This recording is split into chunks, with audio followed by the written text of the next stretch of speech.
Hi, Hey there. how are you? I'm all right. How are you? I'm all right. We have to put our middle-aged glasses on. I know, right? I was like, oh, there now. Yeah, mine are bifocals. My apocalypse beard and like it's all gray now, not all, but Mhm. whatever. As Masmary likes to say, his chin is under incredible stress. I have this ongoing thing with my brother-in-law, so this thing's going away on Easter, but like Yeah. it's fine. I look like awful. I hate this thing. But I look more like a professor right now, I just It realized. was very professorial.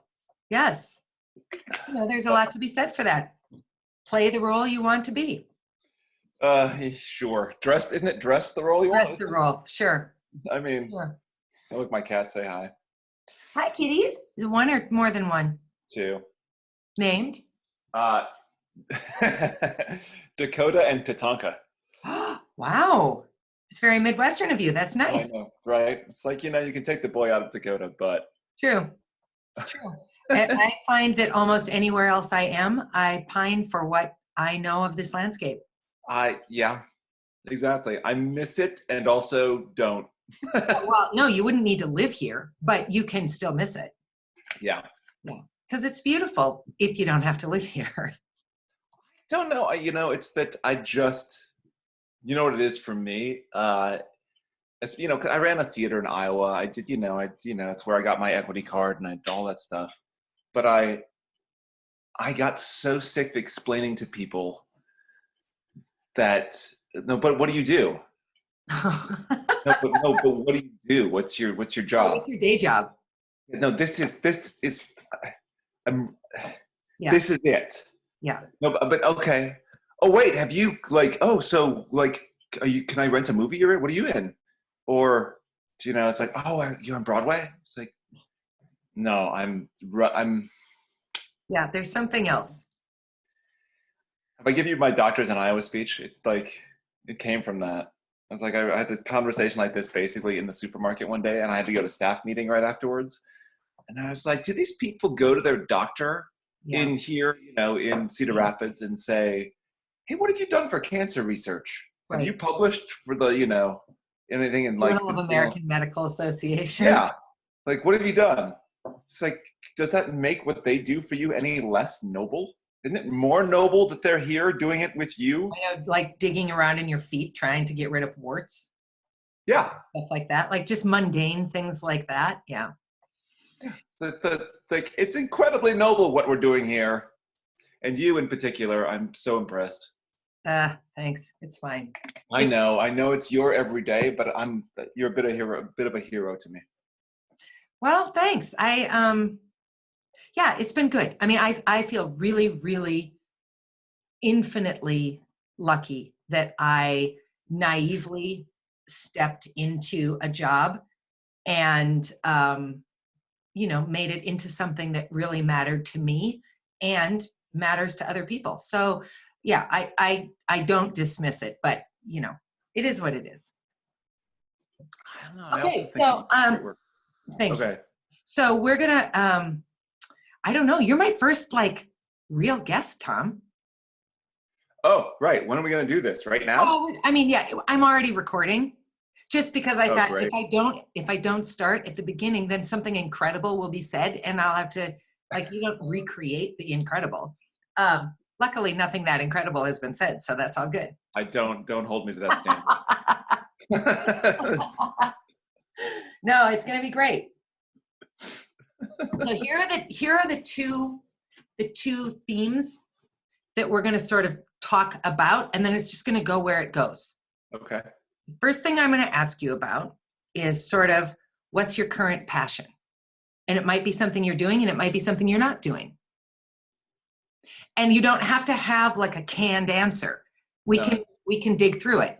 And then my second question for you is going to be to talk about, and this can be as shallow or as deep, as personal or as professional as you want it to be.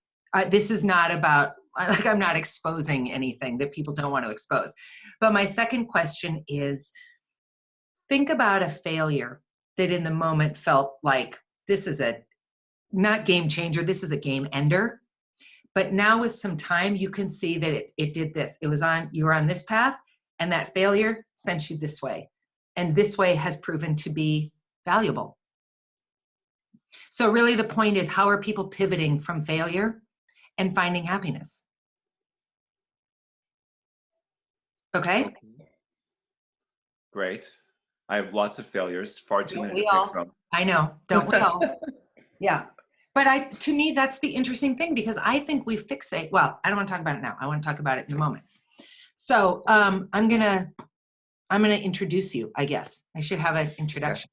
That probably seems like the appropriate thing to do. It's hard to start. I think starting's always hard. Hi, it's Dana with Extraordinary Extraordinary, and I am really, really, really excited to be starting this new phase of the podcast, to be thinking about actually going back to what I originally launched all of this for in the first place, which was the idea of how do you launch into passion? Because I don't believe that most of us find our passion. I don't believe most of us have a passion. I believe most of us find our passion, because life gets in the way of pursuing passion, and it makes it messy and complicated, and you have to recalibrate over and over again and find new things to be passionate about in the midst of that. So we're going to talk about that today with a longtime friend of mine. I never use the phrase old friend, because that's only fun if you're in your 20s. A longtime friend of mine, college classmate of mine, Tom Schwans, who now lives in New York, is also a Dakota native from the other state. If you're a North Dakotan, lesser of two states, but we might debate that. You know those fighting words. Yeah. So welcome to my podcast, Tom. Thank you. I'm actually really intimidated to be here, especially to be sort of the first one out of this, because I've been following Extraordinary Ordinary, and I think what you've been doing is, again, incredible. And I certainly don't feel on par with the sort of the stuff you so beautifully articulate day in and day out. So I'm nervous now. Well, you probably just haven't made as many catastrophic mistakes as I've made. Oh, I guarantee that's not true. Well, I do sort of believe pretty strongly that most people don't have to reveal every bad decision they've made, every poor idea, every misstep, but that has always sort of been my thing. You probably don't know this about me, but for our senior SEM project, my senior SEM project, I wrote a one-woman play, and I called it The Melancholic Virgin. And yeah, see, there you go. Right off the bat, it tells you everything you needed to know about me. Okay, I didn't know that. That's fair. And it starts with an opening paragraph. So at the time, my ex-boyfriend and one of the many, many, many, many women he cheated on me with while we were still dating, and who I broke up with him over, were both in the class. And, oh, actually, no, he wasn't. Just she was. He'd already graduated. And the whole opening paragraph, the whole opening of the play is all about them screwing around. And I read the entire thing right to her. I'm sweating now thinking about it. It was, wow. It was one of those moments where I thought, I'm either going to do this or I'm not going to do this. I guess I'm going to do this. So my point in all of that is that for most of my life, for whatever sad reason, I have felt compelled to reveal really, I guess, intimate things about myself. So it's not surprising that you are thinking to yourself, well, I don't want to write about or talk about this stuff. Today is not about getting you to reveal any of the intimacy that I pretty routinely talk about on this website. That's up to you. I am curious, how was that received? Well, the entire department knew that he'd been sleeping with everyone but me. So nobody was surprised when I actually finally found out. I mean, I just was a really naive girl. And I think that I think it was uncomfortable in the class. You know, I mean, she's not a bad person. Um, and I think she was kind of squirmy about it. And it felt both really uncomfortable and unbelievably powerful because I felt like this was the only thing I could do. And I didn't write it to get back at her. Sure. But wow, I'll say this, it was an awesome opening. It was an amazing opening, maybe one of the greatest things I've ever written. And really, That's amazing to me. I've thought about that more than once, and I've sat down to write plays based on sort of heartache and those moments. And I remember having a discussion with a friend of mine who in graduate school who was going to do a play. It was our graduate school capstone, yep. basically performance at Brown. And he said that he went in with this idea, and he went to our professors, and they said, because it was somebody else in the school. And he said their response was, "I think that would ultimately just be really embarrassing for you and everyone involved." And I was like, "Oh yeah," and he like was upset by that. But then he spent a day and he went, "No, he's right. Yeah. Looking back on that, I would have been, because all of these things, heartache and disappointment and failure, it's all consuming. It's all." It Well, is. and when you're in the arts, it's not only all consuming, but it's all expressive. Yeah. Yeah. Yeah. And yeah. Yeah. I'm not saying to you that I would make that choice today. Although if I go back and look at this 9-week journey that I just did with Dr. Mary, wow, in every sense of the word, that was much more intimate, much more we had to be much more vulnerable, and we took a much bigger risk. I mean, what do I care that my dorky college boyfriend was sleeping around? I didn't catch anything, and he was an idiot. So that's his deal, not mine. But Right. this was a much more serious foray Absolutely. into But it. what I appreciated about it, I mean, again, since we're talking about the podcast, what I appreciated more than anything about it is that you guys went into it together. Even when you weren't together, you Mhm. were like, we're still walking toward the same goal, which is such a huge part of any good partnership. It's like Yeah. we don't understand, we don't agree in so many ways, but we know we're moving toward the same thing. Yeah.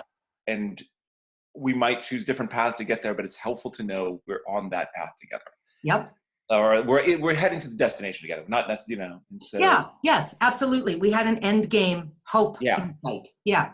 And it was really encouraging to me to watch, Oh, thank to you. read and to listen to. I was like, also, I mean, devastating. I mean, it was devastating Yeah. to, just as a third party and I wouldn't say be privy to, but to, I felt part of the journey, Oh my gosh, thank you. That's a really lovely way to say it. I appreciate that a lot. Well, I guess that's what I guess what great artists do is, bring us along for the journey. Yeah, you hope so. You Yeah. hope so. I will say that it's been sorry, I'm trying to move my dog out of the room. Thank you. Wow. The joys of quarantine. Yeah, I know. It's home podcasting is not as easy as one would hope. Well, okay, so I want to move off of that because Sure, of course. I think people are tired of that, or maybe I just am. But I want to know about you. So, Tom, you're a little bit younger than I am, so we only went through the last 2 years, my last 2 years, your first 2 years of college together. Yeah.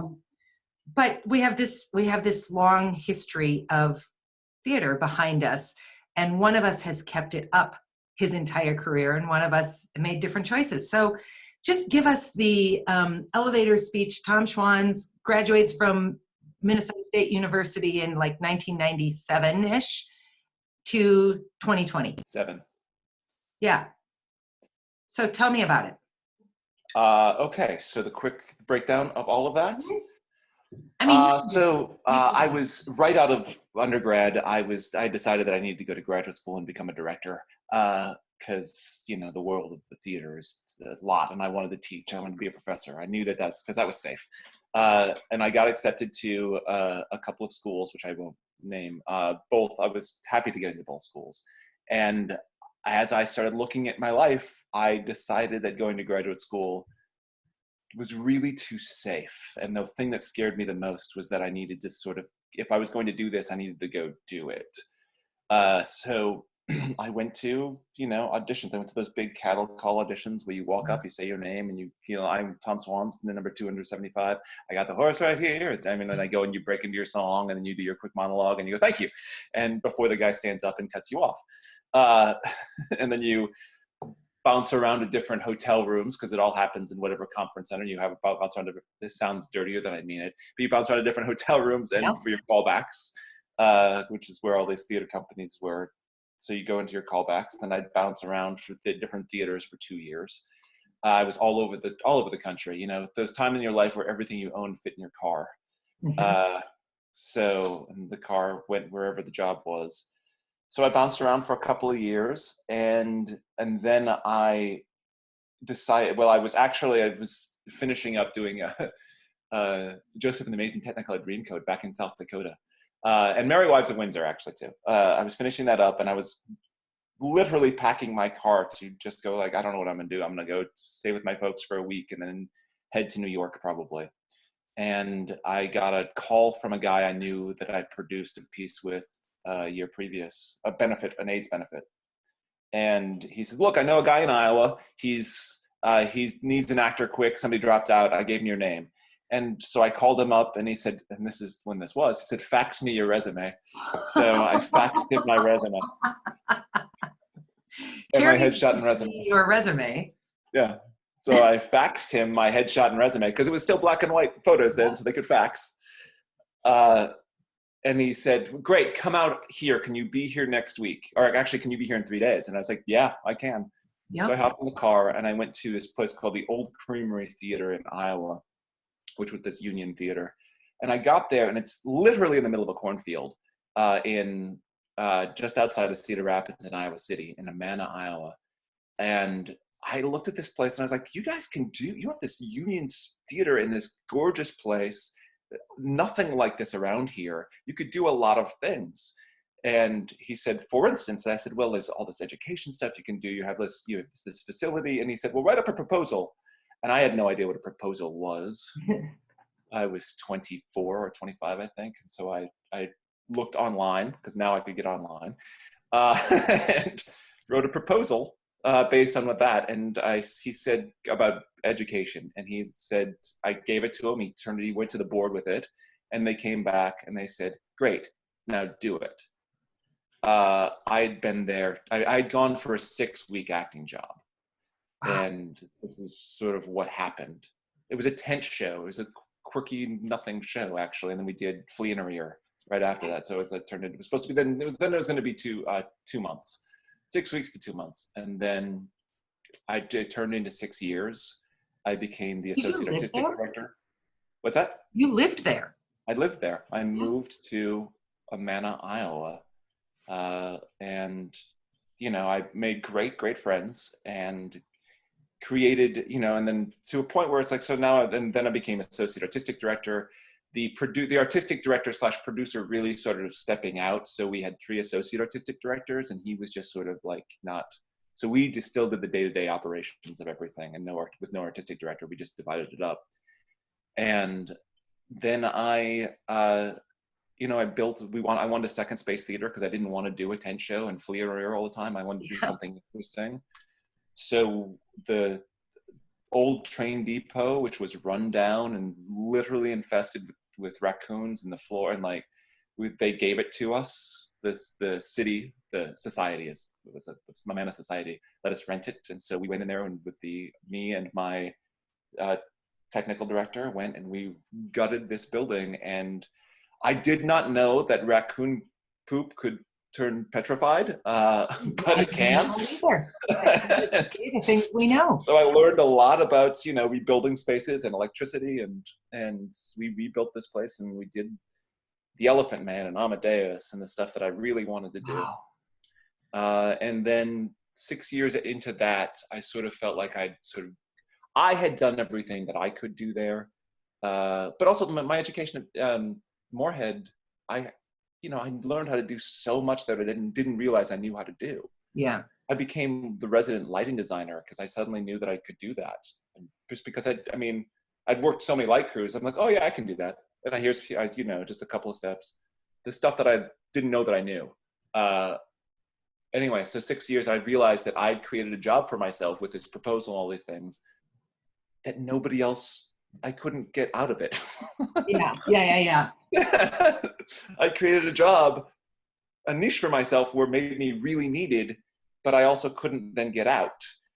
Nobody else could step in. So as I wanted to like grow artistically and do my other things, it's like I had done everything that I could at that space for them. Okay, And they could do.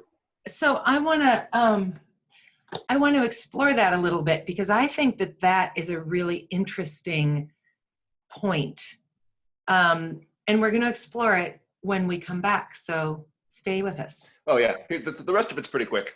So I applied. So I figured I'd get out of. I needed to. I put in my resignation, and the next season is going to be my last season. I don't know what I'm going to do. I'd planned to move to New York 6 years before I got here. So I will apply to what I think are the best acting schools in the country, and I did a bunch of research. And I won't get in. So I'll move to New York for a year, live this sort of like, I didn't want to be the guy that just never looked back and said, well, you never tried. Yeah. So I didn't want to be that guy. So it's like, okay, so I put in these applications for these schools that I wasn't going to get into, and then I had put in my resignation, and then I got into Brown University and Trinity Repertory Theater, which blew my mind. And it was incredible. So I was like, okay, well, now I'm going to go to graduate school as an actor, which I didn't think I'd do. Like, I'll do a year, but then I'll go into directing school because I got in before. I'll get in now. I've run a theater. I'm sure I'll get in again. And then I spent a lot of time working with these amazing actors and this amazing training. And then I finished that while I was there. It's amazing. This goes back to what you were saying earlier, the stuff that sort of happens and that you end up, that changes your life. Mm-hmm. While I was there, I met my graduate school roommate. We just rented an apartment together. He was a Shakespeare guy. Our second year is Shakespeare. So when you're in your second year, it's just sort of why you go to graduate school, so you can be a classically trained actor, mm-hmm. quote unquote. Second year is your Shakespeare year. It turns out that our Shakespeare year sort of got twisted around by the faculty, and so the great Shakespeare roles went to the third years who had done a ton of it already. Oh. And so we got really pissed off, and we went to the faculty, and we actually literally, Jacques, who was my roommate, he and I went home, and he said, let's just do it ourselves. You've run a theater. We can do this. And it's like, sure, why not? So we literally went to the call board the next day and wrote on a piece of paper and wrote the Guerrilla Shakespeare Project, Julius Caesar, sign up if you want to be a part of it. And anybody who signed up, we cut a script around those people. And what's interesting about this was we, in graduate school, I mean, you've gone through this, but especially when you're in acting school, and especially at this time in this program, we didn't have a day off. We worked we were in class every single day, and we were in rehearsal. We were at class at latest started at 9 a.m., 7 days a week. We finished rehearsal at 11 p.m. because we were always in something. And then we decided that we needed to do a project on top of that. So we would rehearse from 11 p.m. till 2 in the morning for this project. And it was amazing. And because of that, we grew the most we ever had as actors. And then when we finished school, I remember in these days, I remember saying to this group, I said, look, because I was one of the few people that I'd been out of school for almost 10 years, and a lot of them had come in right out of undergrad. And I said, one of the things, if I can say anything about having been out in the world trying to do this, is that nobody ever does it for you. It's like, this is us. This is what this is going to be. And so we are going to do this. And when we left school from this great program, we were all going to go to New York and become great stars. And a year of that not happening, we got back together. And by the way, we kept doing Guerrilla Shakespeare throughout grad school. A year of that not happening, we went out to the bar and we sat down and we said, remember when we said nobody's going to do it for us? Why are we not doing it again? And so we started doing it again. And so we created our own Shakespeare company that we still have. And I talked to my friends at Fiasco Theater who have gotten tons of recognition recently. And they're like, yeah, it all started like we sat down, we watched you guys go like, why are you guys doing it? We can. And they caught lightning Wow. in a bottle with one of their shows. And, you know, they're working with Stephen Sondheim now and the Roundabouts, and they're great and they're wonderful friends. Wow. Okay. So I want to go back. I want to go back to this notion because I think this is an unexpected problem that a number of people fall into, and I certainly have found myself in it too. What happens when you step into something, inadvertently create something, find yourself in an opportunity that is established enough to give you a safety net, but loose enough that you get to look around and say, how do I Tom Schwans this? How do I Dana Del Valle this? So if I think about my current day job, I stepped into an established organization. It was 40 years old. It had a good reputation. It was doing good work, but it was pretty quiet. So over the 10 years that I've been there, I really have simply treated it as a platform to keep growing to fit the expanse that is me. And it seems Oh, like, that's a beautiful phrase. thank you, I'm going to steal that. please do. Um, it seems like the same thing happened to you in Iowa. Here's where I'm interested in talking. How did you finally just say, okay, maybe there isn't another me to replace me? That doesn't mean I have to stay. It's time to go for me. Talk about that. Because you could have You stayed know, forever, Tom. what's that? You could have stayed forever. You Yeah. could have kept pushing and doing interesting things and finding new challenges. You could have done that because you would have done that. Yes. To be fair, I would have. Yes. And I, you know, I was getting, I was getting headshots and resumes from people I went to undergrad with, and you know, and friends that I worked at other theaters, like, come hire me. Yeah. Uh, and I go, oh right, how lucky am I, and why am I leaving this thing? Yep. Um, you know, I guess there's a certain part of me that, well, this goes back to sort of what you were talking, like way back to passion and what like drives us. Yeah. And why I didn't go to graduate school right out of undergrad, because I needed the opportunity to fail miserably. Yes. I Yes. needed I needed to know that I could be bad at something, and I had created a world for myself that I could be bad in this world and be bad at my job, but I couldn't be bad at sort of the art anymore. I couldn't grow any more than I already had Mm-hmm. in this space with what was happening. And it wasn't, I had done what I could. That said, Jackie McCall, who came in and became director of education after me, grew that program into something that I was completely incapable of doing. Yeah. She did something beautiful with it and has taken over that theater in a wonderful way. I shouldn't say taken over, but has created a huge niche for itself. And she has now moved on too. And I look back and I go, okay, well, why couldn't I have done that? And I'm like, oh, right, because I was still in every other production and I was designing lights for everyone. And it's like, okay, Yeah. there's only so much time in the day. But that's basically where I was. It's like, I was sort of done doing this. Yeah. And I was restless. I was like, I need to do something where I might fail miserably. And God bless, you know, the fact that I come from a privileged background. I could Yeah. do that. Yeah. I mean, I don't want to discount that. I look like, oh yeah, at 30 years old, when I left this very safe and wonderful place and went to graduate school to go into student loan debt, I knew that I could at any point call up my parents and go, I'm on the street, and they'd be like, no, you're not here. Yeah. Yeah. And I don't want to discount that as something that gives me the opportunity to make those sort of choices. Okay. So, Guerrilla Shakespeare. I have been following this company from afar for a long time. Oh, I did not know that. Absolutely. Because you know that I don't really live with regret, not because I don't believe you should. I think you can. I don't think there's anything wrong with being able to look back and say, wow, I regret that. That's fine.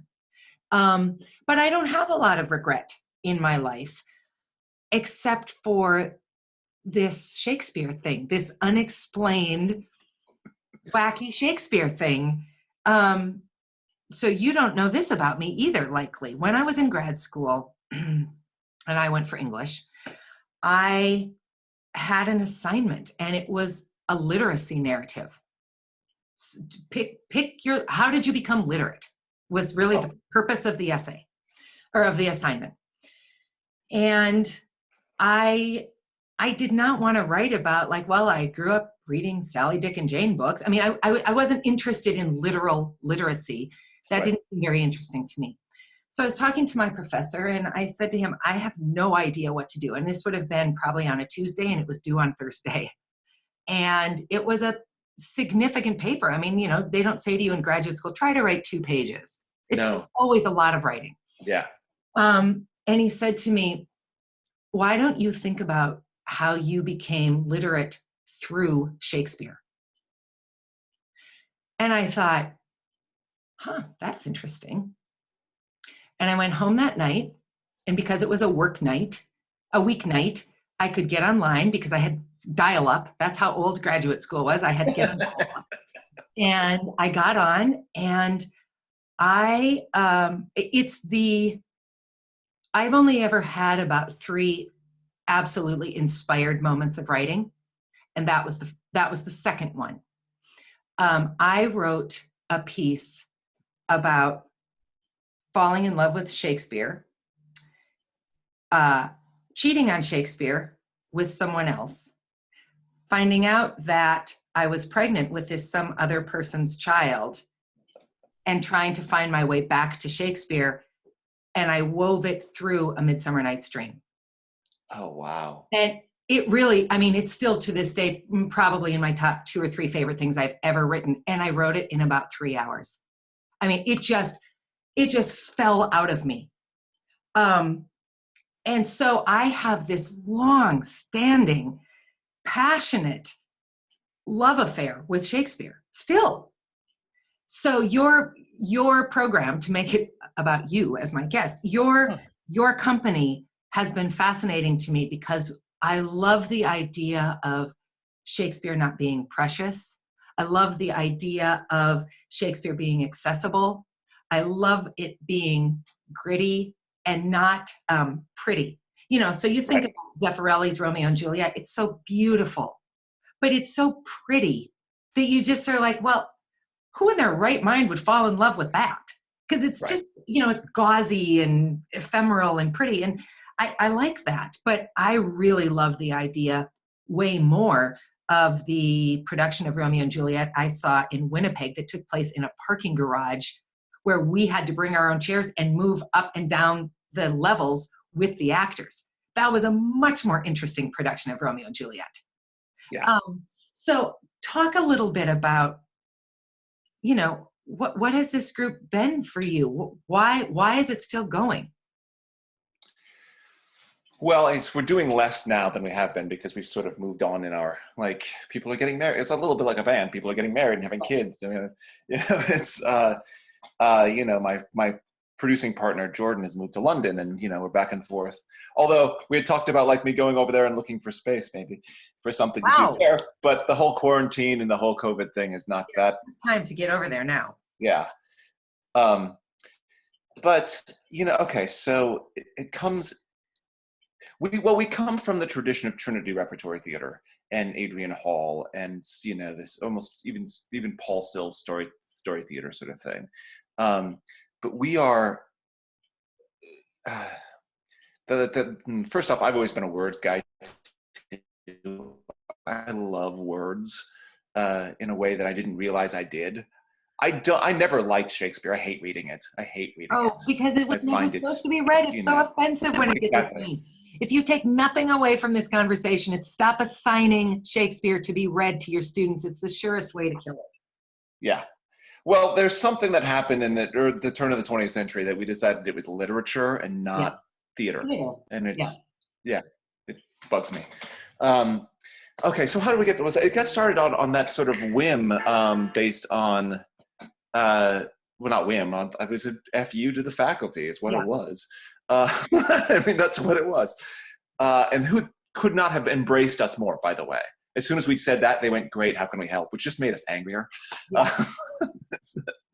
Uh, but the idea, so we really get into what is this story at its core? What does it mean to us? We don't start with one of the things we have specifically is you don't get to cut a line until you know why it's there.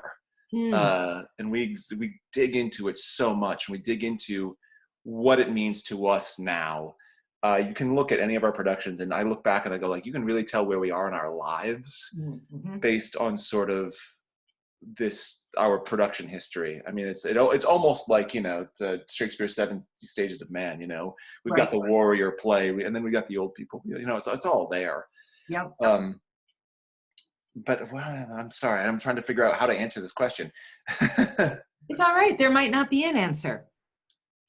Ultimately, if you had asked me when I went to graduate school, or even before that, if I would leave graduate school and have a Shakespeare company, I would have thought you were insane. Yeah. I thought that was not my goal. That was not something I wanted to do. I love it. I wanted to go work for Shakespeare companies, but I didn't want to sort of like do it. I mean, I didn't want to have Yeah. the time. And now all I want to do is dig into this text and tell the story that's in my heart, Yeah. and why we slammed Julius Caesar against Antony and Cleopatra, and like Frankenstein a brand new script out of it, which was a modern day telling of basically the Julius Caesar story. You know, and what is that? To use video and to use Shakespeare's words, but to pull a line from, I think it was, Brutus is sitting in his office because he's the vice president, in this Uh-huh. particular scenario, sitting in his office, and Cassius comes in, and I'm drinking. And he says to me, home, which is a line from Julius Caesar, and he goes on to the whole why go home. And I pull a line from, I think it was Henry IV, I'm not sure, but it's about murdering the Scotsman in the middle of a battlefield. And as the line is, I'm sitting there drinking, and I said, I have yet stomach for 6 scotches more. Which is like, that's guerrilla Shakespeare. Is we're taking this, it's not about Scotsmen, it's about drinking scotch. Mm-hmm. And that comes from something I used to say, which was, if you read Polonius's speech to Laertes, one of the things he says to him, he's talking about writing, he says, look to thy character. Mm-hmm. But and this whole argument I get into with somebody who was reading Asimov at the time, it's like, we can't use that anymore because he was talking about character the way you write. It's about your character, the way you write. Look to thy character. And I said, but it doesn't have to mean that. Right. It can mean the other thing. Yes. Look to your person. Yeah. It can mean that. And why can't it to a modern audience? Just because Shakespeare didn't mean it that way doesn't mean it doesn't mean that to us now. Right. So, just like, somebody's going to be somebody will find a transcript of The Daily Show or something like that, and they'll see all these Trump jokes, and they won't get it in 400 years either. God, So, yeah. Yeah, absolutely. Absolutely. I'm Okay, so, pontificating on why I love it, but yeah. well, I asked the question, so it's an appropriate pontification. What's the next passion, Tom? What are you pursuing? It's interesting because I realize I keep coming back to this. It goes to even why I felt so connected to Iowa and why I felt so connected to start Guerrilla Shakespeare with these people. And it comes down to, and what I'm so scared of in all of these things, which is what I want more than anything, which is, I'm exploring this so much now, which is human connection. Mm-hmm. What is like, and I'm teaching a lot now, and I'm an adjunct professor at a couple universities. And I teach, but one of the things I talk about a lot, which is and my students don't get this the first day, but the "you are enough" speech. They get and then by the end of the class, they're like, "Oh, I get it now." But it's about being present with humanity. To me, art is the exploration of the human condition. Mm-hmm. And whether it is, I mean, and I also, I was, oh, I don't know, something you didn't know about me. Uh, I was going to be pre-med when I went to school. I sure did not know that about you. Uh, all of my friends from high school are physicians. Wow. Uh, I was going to be pre-med when I went to school, and I figured I'd go. I declared a theater major because I could get scholarships, but I also had these science scholarships. And I was like, well, I was going to be undeclared, but I'll pick theater, and I was not going to get cast in a play or anything because I'm from this tiny South Dakota. And then you and I got cast in my very first play, which Yes, we then, did. in not my very first play ever, but my very Yes, first your play first play in college. in college. I just And posted I that picture look, on Facebook, by the way. what's that? I just posted the cast picture of us on Facebook right Oh, before we started talking. okay. Well, now I have to look it Yes. up. What extraordinary, extraordinary. Yes, I will check it out. So medicine is the exploration of the human, body and like, Yeah. the human existence. But, the human condition is the exploration of art. And I think that what I see that as is such a huge part of that is being communal. It is such a communal thing. I don't mean just the I don't mean just the theater. I mean art is a communal experience.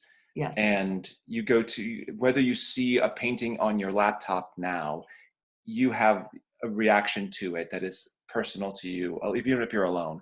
But it's a communal experience. Somebody creates something to look at the human condition. And this is what's been hardest for me as I live alone in New York City, well, in Brooklyn, and I in the quarantine part of this now. But when and why Guerrilla Shakespeare sort of taken a back seat, and why I was able to do something in Iowa with this proposal, which was we can do more together. Mm-hmm. I tend to be a collaborator, and I am not always the person that goes, we're going here now, let's go. Sometimes it's my friend, and actually for Guerrilla Shakespeare, that's Jordan Reeves, who is, our truly our artistic leader with that. He'd step up and go, I need to do something. I've got an idea. And I'd go, yeah, he'd bring it to me. And I go, great, let's do it. Let's take it to the other guys. And then everybody's like, we're all on board. But you need that person. Yeah, And you need the instigator. yeah. And for me, I didn't have the sort of desire to instigate Guerrilla Shakespeare after the second year in New York, because I was teaching a lot. Yeah. I got very lucky, and I was working pretty consistently. So I had an artistic outlet. And some of my friends did not. And so they were like, I have this. And I'd go, great, let's make it together. Yeah. So, so I love that whole idea of being able to pivot. I spend a lot of time thinking about that in all of the various ways that I work. What's it like to be walking down this path? In the Western world, we're so driven by linearity, and we see everything as being, I need to move from point A to point B, and life is, the 7 stages of man are incredibly linear. Yeah. On one hand, but I'm not a linear person, really, in any size, shape, or form. I never have been. I'm not even very comfortable with it. I like to say that I think my brain works like a honeybee. So if you watch a honeybee in a wildflower garden, they're hopping all over the place, and it seems nonsensical. Like, why wouldn't you go flower to flower to flower to flower? For whatever reason, the bee has this pattern that is seemingly illogical, but serves the purpose of giving it what it needs to go home and make the honey. Well, and that's the thing. No matter the pattern, it always knows how to get home. Yeah. And I think that this pivot point, this moment that happens to us all, I think over and over and over again, is the interesting moment of life. And maybe it's something I'm thinking about now because I feel like we're at the perfect age to be thinking about pivoting. We are squarely in the middle of life if we live an expected 80 to 90 years. So this does feel like a pivot point. I mean, in my case, I'm an empty nester. In your case, you don't have children. Maybe you'll have them, in which case that will be a pivot that will be interesting to talk about.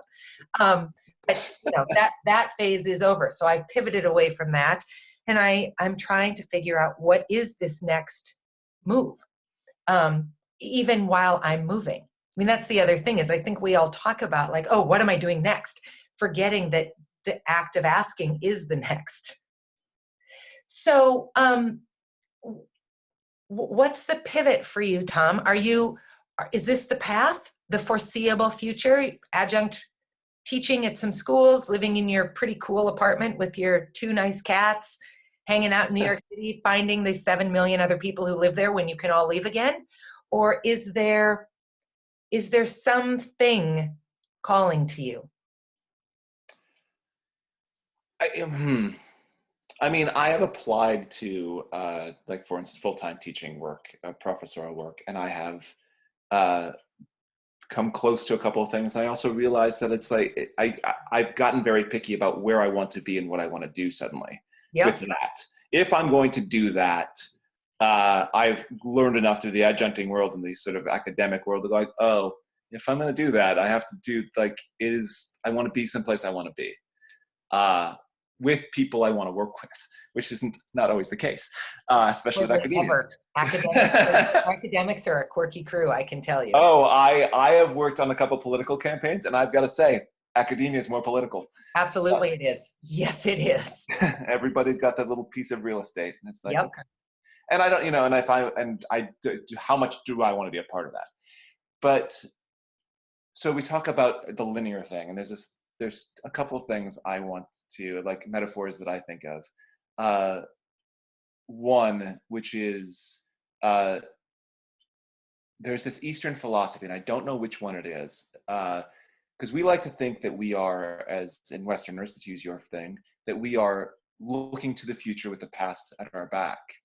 And this Eastern philosophy, and again, don't know which one it is that actually it's the other way around. We are turned toward the past, looking at the past while the future comes at us from behind. And I was like, wow. That, and we're making decisions looking at the path that we've been on and moving toward. And how we've seen other people in our past and their paths. So that's sort of how I try to look at it, because like I said, I went to Iowa for a 6-week acting job, and I created a world there that I'm still intimately part of. I still speak to them, especially in quarantine. I've been speaking to those friends nightly. Yeah. When I didn't think I would get to in these graduate schools, I applied thinking I'd be doing something else. Yeah. And people say it's the right place, right time. And I had a student who freaked out because she was graduating, and she said, how do I know when I'm in the right place, right time? What if that doesn't happen for me? Yeah. Talking about my life, because it's all we can is our own experiences. And I thought, you know what? And I said, the thing is, it will. It's a different, this is me looking back. Yep. This is not me knowing what this is going to be. Yep.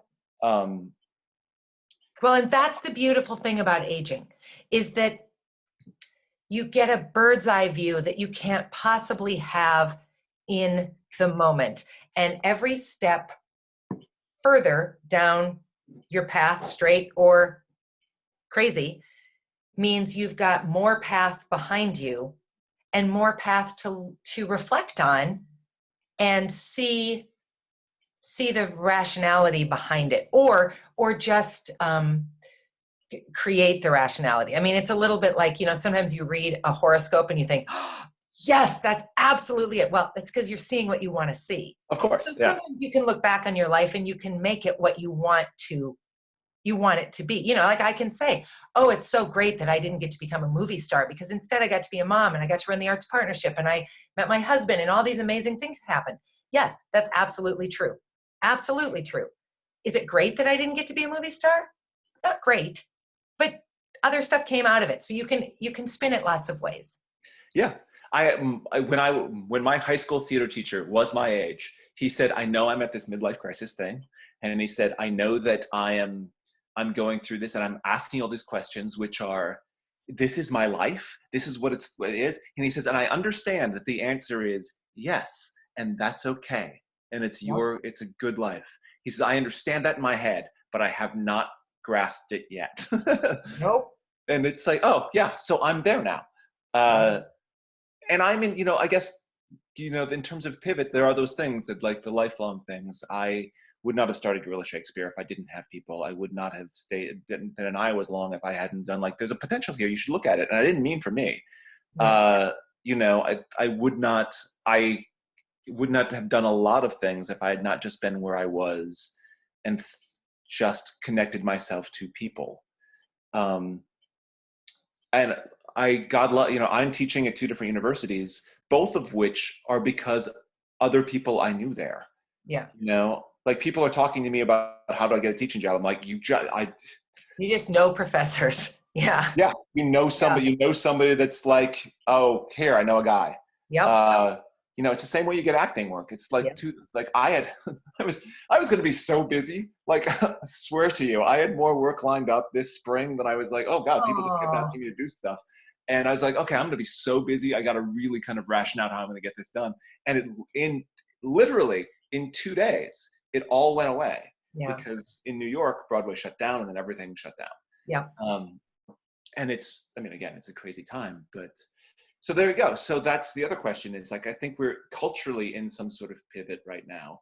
And I don't know what my life will mean, hopefully, if I come out of this. I mean, there's a part of this, we're surrounded by, difficult times.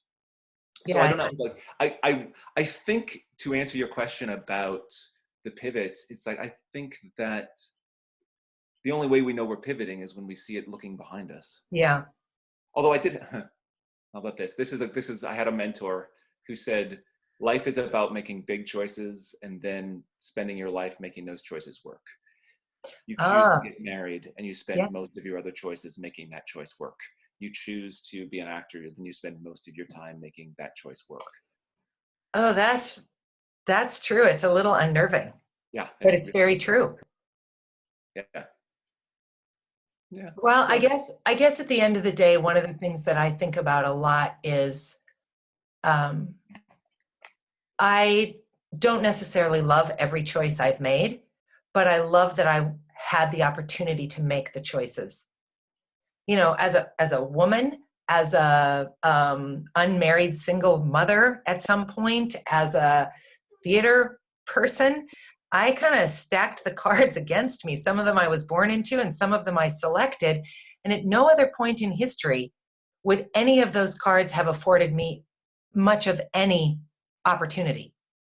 So I try to be really grateful for the fact that, thank goodness, I was born in an era where I could get an education, where I could choose to not get married, where I wasn't just some piece of property that, increased the land of my father, that I right. didn't have to, give birth to a child who was immediately whisked away to another family because of the terrible sin I'd brought on the world. Lots of things that most other generations of women in the entire epoch of humanity did not have the luxury of deciding for themselves. So, you know, it's okay in the big picture, and in the really big picture, it's been incredible. Yeah. I mean, as you were saying that, I was like, those thoughts never even crossed my mind.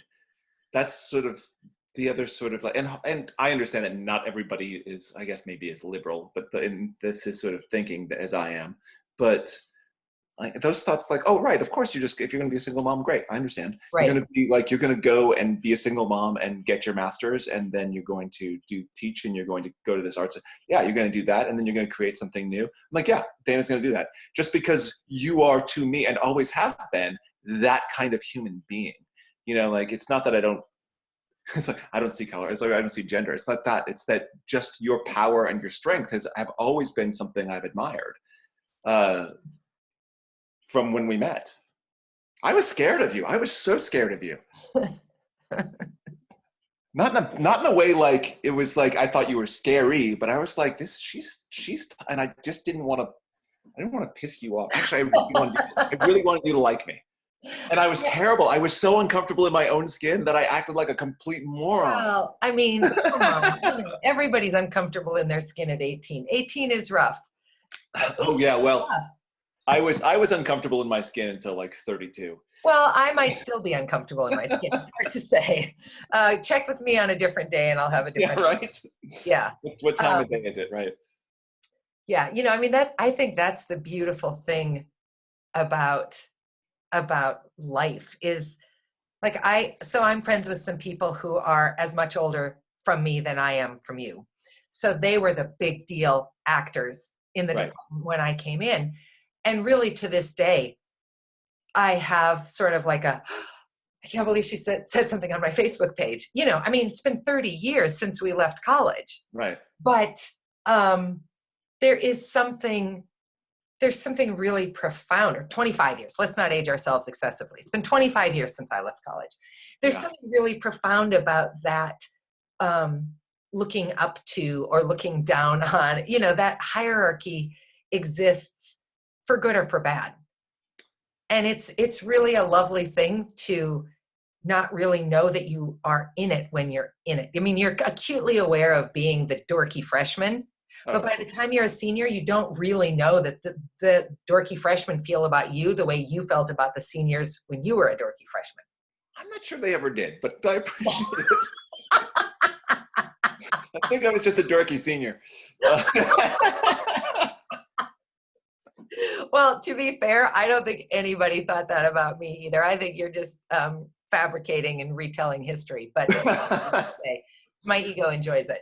I also want, there's a quick caveat to sort of all of the stuff that we're talking about right now, which is that, I mean, yes, there's the pivot, there's all this stuff, but like right now, I mean, maybe not in this moment, this brief moment in history, but right now in my life, things feel good.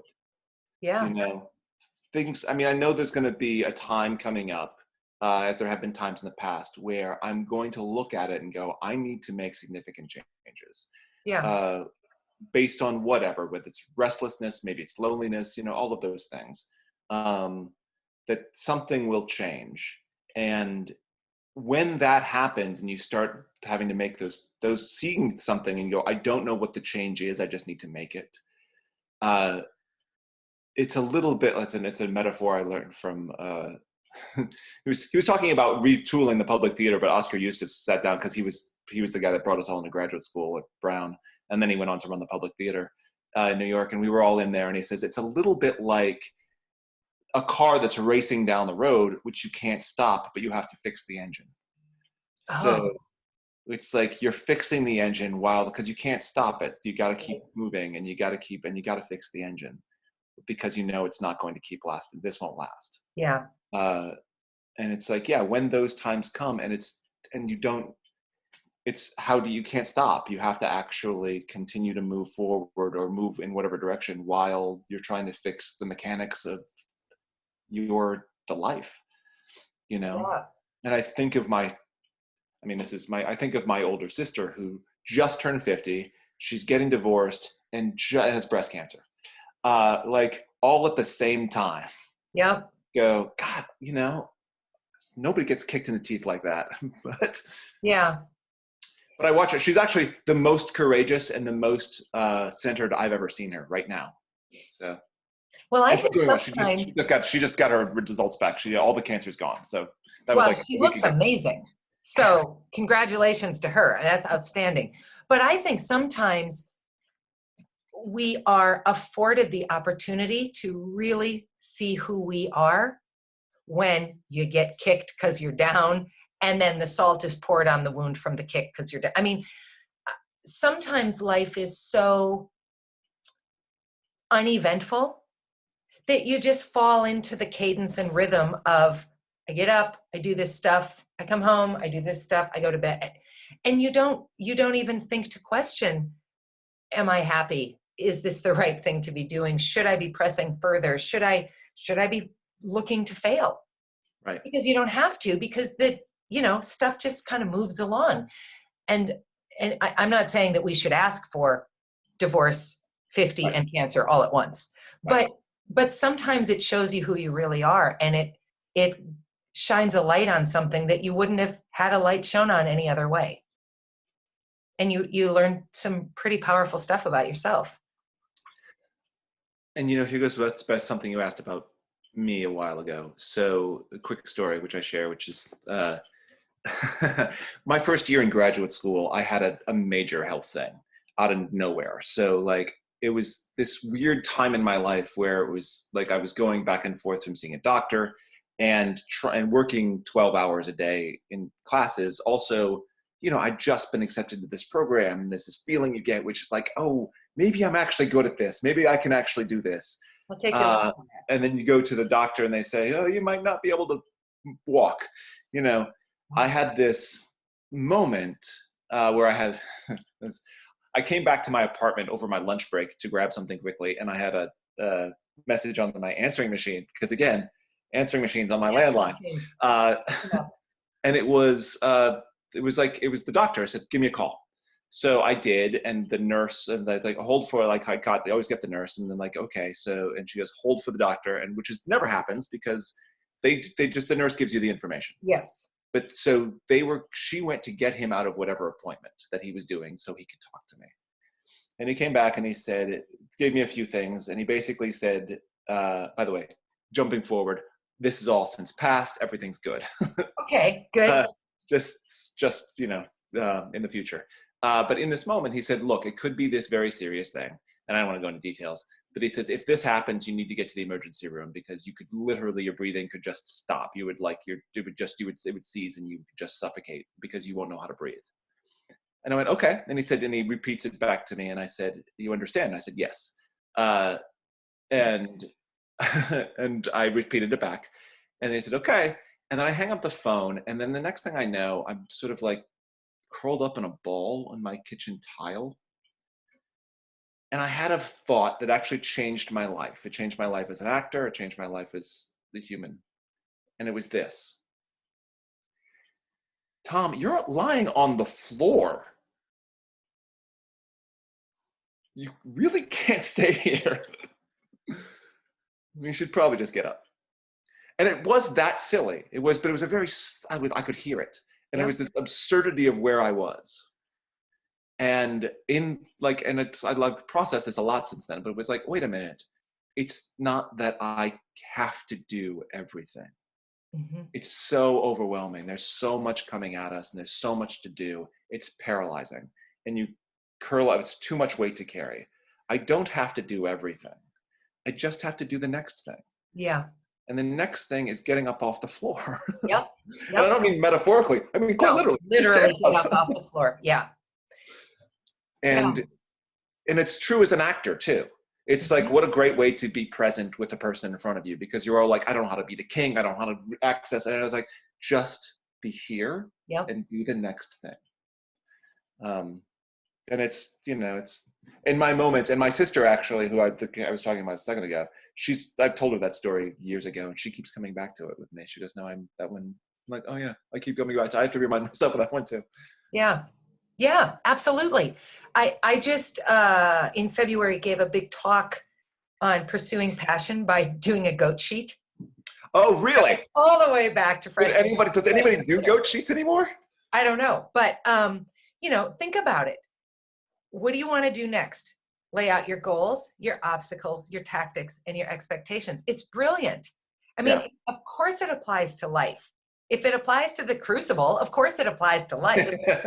So what I said in one of the points, I guess, was under tactics, was probably the most important thing I need to remember to do is breathe and take the next step. Not the step 400 down from now. I don't even need to worry about that step. I need to take this step. Because if you don't, you paralyze yourself with all the unknowns and the what ifs, and then you can't do anything. So your story is a perfect explanation of that. You don't have to know even how you're going to get yourself to the emergency room in this moment. In this moment, you just have to sit up. Yeah. And then you have to stand up. Mm-hmm. And that it's just, what a fabulous way to go through life. Maz learned in rehab, and he talked about this. I love this. every day, get up and make your bed. Because then you can say, I did that. I did that as a sober person. What's the next sober thing I can do? Yeah. And it's so true. And I love, because he says the first time I heard it, I thought, that's a load of rubbish. He said, but that's because I thought I knew everything. And then when I realized I didn't know anything, it made sense. But it's so true. You don't have to envision, well, what am I going to do tonight at 10 o'clock? You just have to make the bed. Well, and I go back to, I wept when I listened to your graduation speech. Oh, I did. And I would, like, you saw me, I quoted it on Facebook, which was, we don't know this. It's like so many things that we like come back with. Like, I have parents coming to me and like going, oh, can my kid get a job? All of these things. It's like, what the learning that we teach in the theater and just in the arts, which is to fail again and again and to get up again and again and again and again. yeah. Because what else are you going to do? And it's so interesting the amount of practice that we have doing that. Oh man. And that the way we come at our lives like that, because that has been our day to day for so long, from the minutia to the large, to when I have these very, very close friends who went to the corporate world and lost a job and were paralyzed. Yes. They have no idea because they followed their linear path. Mm-hmm. That doesn't exist, Right. Right. And so, or they got divorced, or they, you know what I mean, or something, that's the big thing happened. And I'm not saying that those aren't, I could deal with any of those things any better. I'm just saying that it's part of what we do. It's we learn to fail and then realize failure is part of it. And then if you're, what I say to all the time, which is like, if you're not failing, you're not trying hard enough. Yeah. Yep. It's why for 2020, I'm not a person who comes up with a word for the year, but I'm trying all this new stuff because what the heck.